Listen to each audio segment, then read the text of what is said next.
రేవంత్ రెడ్డి అధికారంలోకి వచ్చాక తెలంగాణ రాష్ట్రం ఆర్థికంగా దివాళా తీసిందని బీజేపీ ఎంపీ ఈటెల రాజేందర్ ఆరోపించారు. భూములు అమ్మకపోతే ఒక్కరోజు కూడా ప్రభుత్వాన్ని నడవలేని పరిస్థితి ఉందని ధ్వజమెత్తారు. హైదరాబాద్ సెంట్రల్ యూనివర్సిటీ భూములను అమ్మి ప్రభుత్వాన్ని నడపాలనే సిగ్గుమాలిన పనికి రేవంత్ రెడ్డి సర్కార్ ఒడిగడుతుందని దుయ్యబట్టారు.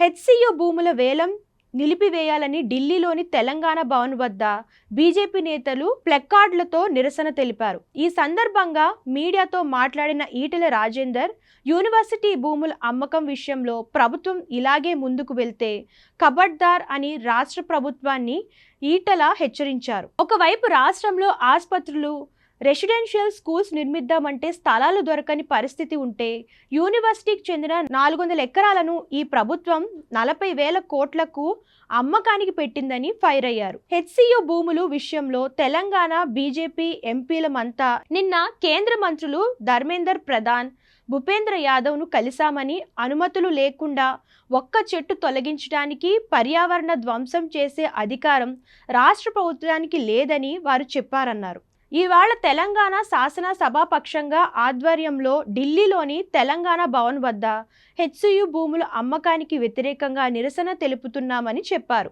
విశ్వవిద్యాలయం భూముల విషయంలో బీజేపీ ఎంపీలు, ఎమ్మెల్యేలు, ఎమ్మెల్సీలతో పాటు యావత్ పార్టీ శక్తి మేరకు విద్యార్థులకు అండగా నిలుస్తామని చెప్పారు.